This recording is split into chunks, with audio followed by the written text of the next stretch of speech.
Un mensaje para hoy. Un mensaje para hoy. Cuando llegamos al capítulo 20 de Apocalipsis, obviamente nos encontramos con algo en lo que ahí está escrito que nos lleva a considerar entonces qué es lo que en realidad está aconteciendo o va a acontecer en ese tiempo futuro, porque habla sobre ciertas cosas que quizás no sean fáciles de entender, porque el mismo Juan no las podía explicar de una manera clara, pero no obstante, gracias a Dios que Él acomodó todas las cosas según sus propósitos, y con la ayuda de su Espíritu podemos entonces tener una idea más clara de qué es lo que posiblemente vaya a acontecer aquí. Y también la misma historia pasada, los últimos 6 años, nos ayudan entonces a entender. Tenemos esa información, esa historia que habla por sí sola y que nos ayuda a entender entonces qué cosas ocurrieron antes, que pueden ocurrir otra vez en nuestros días. El Señor mencionó, por ejemplo, que para su regreso, su segundo regreso a esta tierra, sería como en los días de Noé, como en los días de Lot. Entonces tenemos un antecedente ya en la Escritura para entender y considerar entonces de qué está hablando Juan aquí en el capítulo 20 y 21 y 22, que son decisivos para dar una conclusión a este estudio, y que de hecho no podíamos dejarlo ahí colgando, como se dice, sino que me vio obligado a regresar y revisar ciertas cosas que son los estudios que les he dado en las últimas semanas, en los últimos 2 meses más o menos. Y también tenemos la información que nos deja el profeta Daniel, cuando él dice que en los postreros días también sabremos, porque la ciencia se aumentaría en gran manera, y muchos estarían buscando lo que quieren oír, en lugar de esperar en el Señor y entonces entender los tiempos en que estamos viviendo y lo que Dios quiere y el porqué de las cosas desde el punto de vista de Dios, no desde nuestro razonamiento humano, que puede equivocarse. De hecho se equivoca. Entonces Daniel nos habla sobre ese aumento considerable en la ciencia, y que muchos estarían de un lado para otro buscando tal vez respuestas a sus preguntas, a sus interrogantes, y no la hallarían, y por no haber creído la verdad. ¿Y cuál es la verdad? La verdad es lo que tenemos aquí delante de nosotros, la palabra profética de Dios, la palabra inspirada por el Espíritu Santo. Esa es la verdad a través de Cristo Jesús, y por eso de eso hablamos. Obviamente sabemos que a muchos no les va a interesar eso, por las razones que sea, pero tendrán que darle luego cuentas al Señor de una manera u otra. ¿Por qué no se interesaron en algo? ¿Porque era muy difícil de entender? No necesariamente es que tenemos que oír. Recuerde, la fe viene por el oír, y es que tenemos que esperar en el Señor. Tenemos que reducir la velocidad de nuestros motores internos para poder escuchar la voz de Dios y entender lo que el Espíritu Santo nos está hablando. Es el intento aquí que quiero hacer ahora en el capítulo 20, 21 y 22 de Apocalipsis, porque consideramos hasta entonces, ya lo hemos hablado, esa última semana. Sabemos que es una semana de 7 años, y consideramos también que dará el comienzo al final de esa última semana de 7 años, dará el comienzo al reino mesiánico, o al reinado de Cristo, que durará unos 1000 años en esta tierra. Y ya sabemos, ya les he hablado y les he enseñado que todavía no estamos hablando de los cielos nuevos y la tierra nueva. Usted se dará cuenta, si tiene la oportunidad de revisar estos estudios, ya sea por sus propias notas o por el internet, se dará cuenta que todo lo que se enseñó y todo lo que se dijo es una pieza de un rompecabezas, y que todo tiene un sentido para la explicación de lo que hemos estado hablando. Para que tuviera sentido de otra manera, entonces, el libro de Apocalipsis, si no fuera algo que fuera extraño y que nos llevara a no querer estudiarlo porque no se puede entender. Y creo que les he probado que es todo lo contrario. Este libro se escribió para que el pueblo de Dios lo entienda y espere su venida de una manera que nos mantiene en la expectativa continuamente. No importa la generación que haya sido, hay suficiente material en el libro de Apocalipsis para que su pueblo estuviera en la expectativa. Señor, ven, como Él concluye en su libro. Ahora nosotros tenemos la fortuna, la dicha, la bendición de parte de Dios, que hemos visto cumplir una serie de señales que eran necesarias que acontecieran para entonces que se abriera la puerta donde el Señor va a venir a esta tierra por segunda vez. Y no solamente va a venir por nosotros durante esta semana de 7 años, sino que vendrá visiblemente al final de ella para entonces establecer su trono en esta tierra por 1000 años. ¿Qué es lo que vamos a ver después de esa semana, después de esos 1000 años, y cómo lo podemos explicar? Bueno, en la semana pasada llegamos a este momento a este lugar en que les mostré esta diapositiva.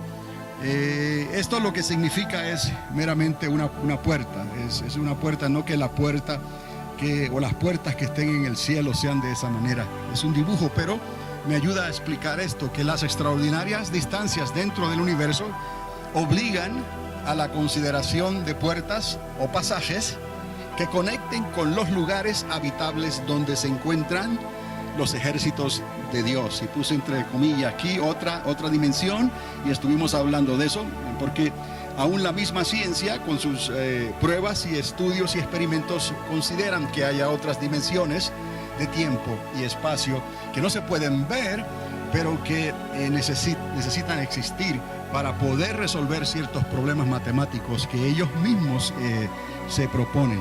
Ahora, eso nos ayuda a nosotros como pueblo de Dios, porque nos ayuda a entender entonces por la fe, de nuestra manera de ver las cosas, por la fe entonces podemos entender que sí, ciertamente el universo es demasiado amplio y extenso, y que obviamente algo más tiene que haber en el mismo universo para que ese ejército celestial de Dios se pueda mover de un lugar a otro de una manera rápida y efectiva, porque ya hemos visto que aunque viajasen a la velocidad de la luz, que es una constante en el universo, aún así no podrían viajar de la manera que ellos mismos lo expresan en la misma escritura. Viajar de un lugar para otro, tantos días, estar ayudando aquí, estar ayudando allá. Bueno, el asunto es que la ciencia nos ha ayudado a entender en parte ciertas cosas sobre cómo esto sería posible.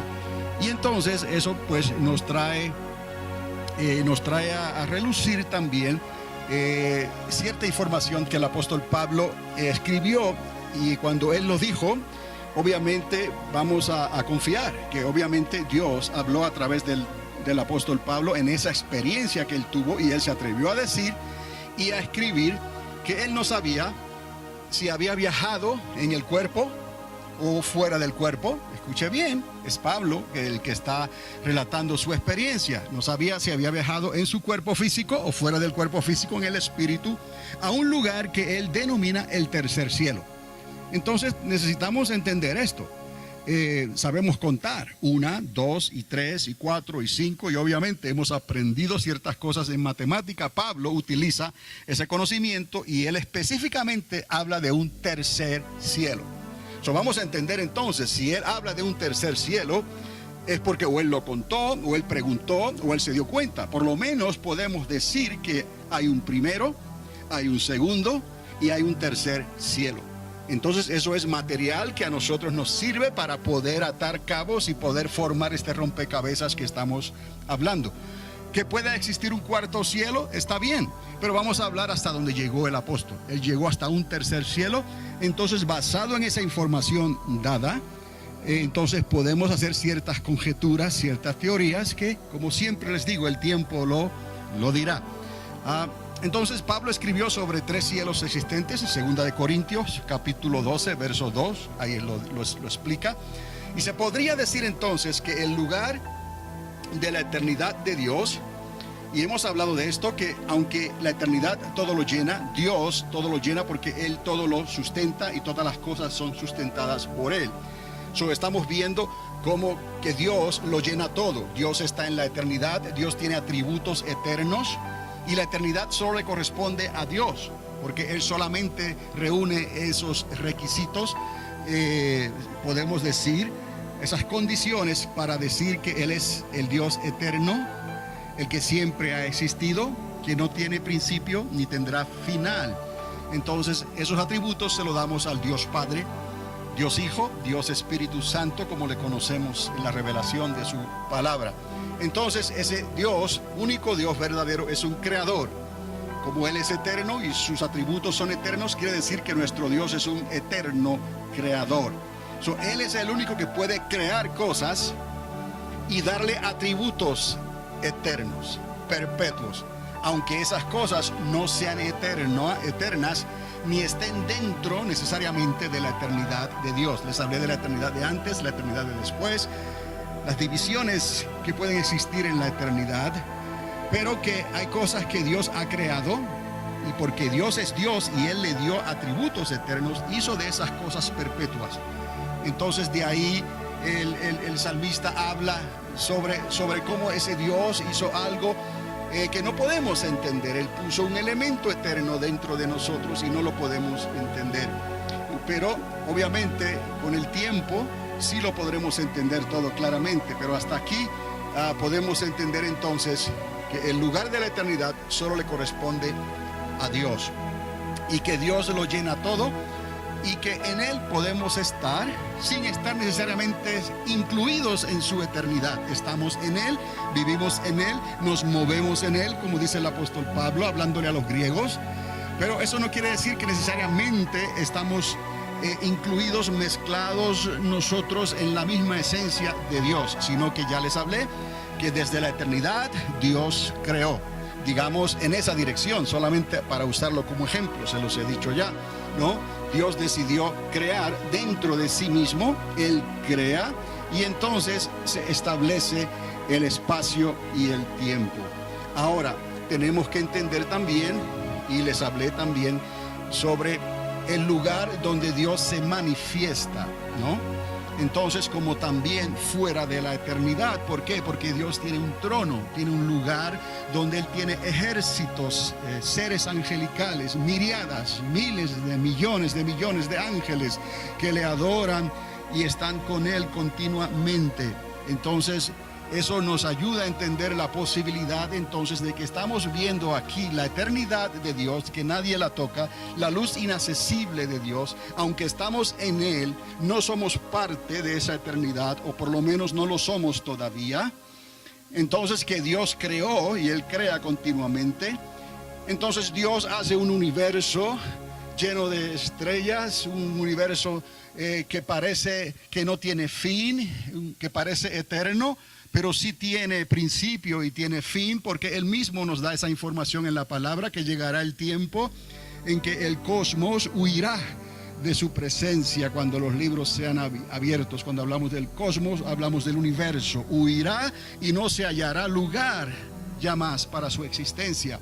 Esa misma creación, ese universo tuvo principio y tendrá un final en el futuro. Es como si Dios, el arquitecto del universo, hará algo para interceptar esa expansión del universo, y Él traerá o mostrará entonces algo diferente, que no tendrá que depender de la luz, de los astros, de las estrellas, sino que será un lugar donde Dios mismo pueda reflejar su propia luz. Entonces, y la tierra que se haga y el cielo que se haga será alumbrado por la misma luz de Dios, porque Dios es luz.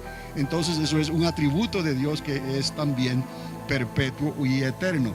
Entonces eso nos ayuda a entender, para ir separando entonces la imaginación de la ciencia en cuanto a lo que la ciencia puede probar en el universo, pero también por la fe podemos entender las cosas nuevas que Dios quiere traer, y como Dios, sin ser un astro, sin ser una estrella, como de Dios emana la luz. Y eso es lo que la palabra nos enseña, porque Dios es luz. Así que en esta mente finita que Dios nos ha dado, hay compartimientos donde nosotros podemos considerar esas cosas y por la gracia de Dios podemos entenderlas, porque el Espíritu Santo nos está ayudando a entenderlas y no es asunto necesariamente de matemática, de química o de física, es simplemente asunto de considerar ideas, poner ideas y poner hipótesis, como se le llama también, teorías, y el tiempo entonces dirá, pero esas ideas son válidas porque tenemos la mente del Señor y es libre pensar, es libre imaginar, es libre mirar las estrellas de noche y entonces hablar con el creador, el arquitecto del universo, y entonces ir tomando nota de lo que esa creación en realidad nos está diciendo.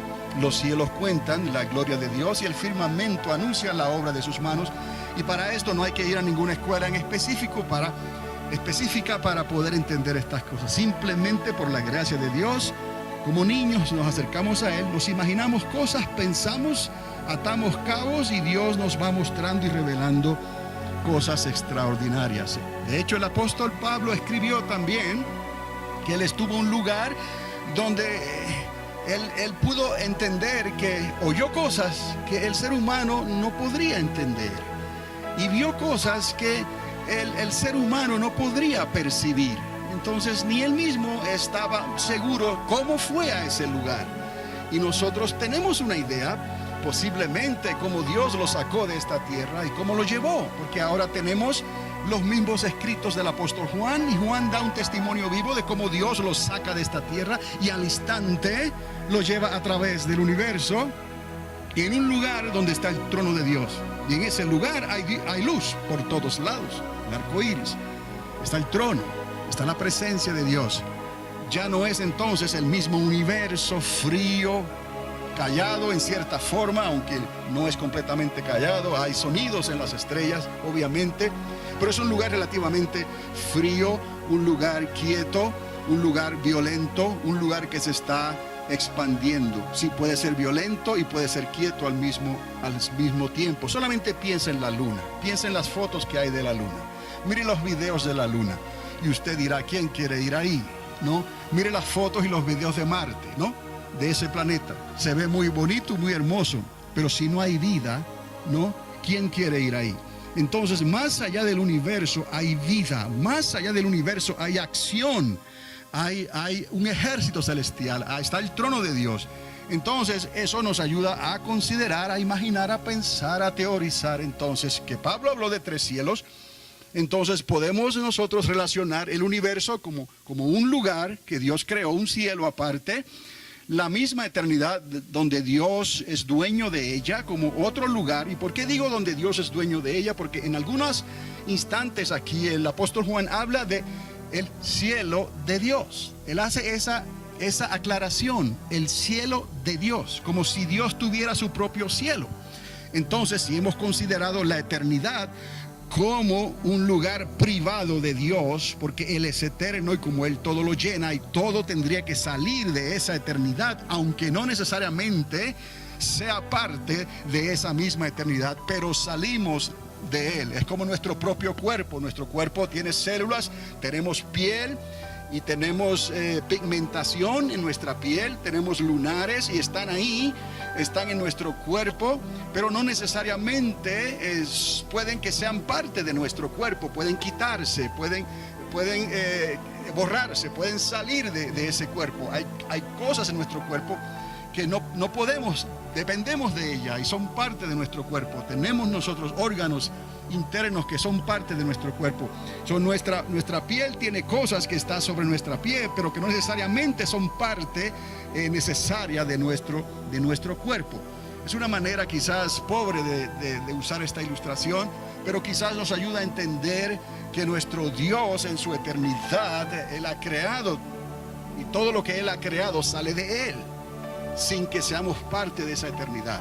Entonces hay un primer cielo, hay un cielo donde está Dios, que es la eternidad, el lugar de luz inaccesible de Dios, y hay un lugar donde está el trono, donde hay luz, donde hay actividad, donde hay movimiento. Piense, donde hay tráfico y se oye la conmoción porque ahí hay vida. No es el frío universo, quieto universo, no. Entonces, por lo menos podemos pensar e idealizar en 3 cielos, como dice Pablo, sin salirnos de la Escritura. ¿Ves? Entonces, si es así, entonces podemos hacer ciertas conjeturas, que es lo que les quiero mostrar en esta noche, sobre esos 3 lugares. Y entonces darnos cuenta cómo, para que se pudiera viajar de un lugar a otro, en las distancias extraordinarias que existen, tendrían entonces que haber esos lugares, esos pasajes o esas puertas donde los ángeles del Señor conocen, y ellos suben y bajan, como vio Jacob en aquella escalera, que no vamos a pensar que fue una visión solamente o que fue un sueño, sino que fue una realidad, porque él mismo luchó con el ángel del Señor. Él vio ángeles que subían, ángeles que descendían. En un punto dado, obviamente, esos ángeles están subiendo y tienen que desaparecer. ¿Qué pasó con ellos? ¿Se hicieron invisibles? Bueno, es posible, pero también es posible que ellos entraron en la dimensión que necesitan entrar para llegar al trono. ¿Ves? Entonces, ahí está el universo. Pero el universo no les interesa. ¿Me explico? Porque ahí no hay actividad de Dios. Eso es parte de la creación que Dios hizo para producir la tierra. ¿Cómo Dios crea un universo tan extraordinario y tan grande para formar el planeta azul? 3/4 partes, de agua, ¿no? Le llamamos el planeta azul. Dios en este planeta reunió todos los ingredientes necesarios, las condiciones para sustentar la vida, ¿no? Entonces, Un mensaje para hoy. Un mensaje para hoy.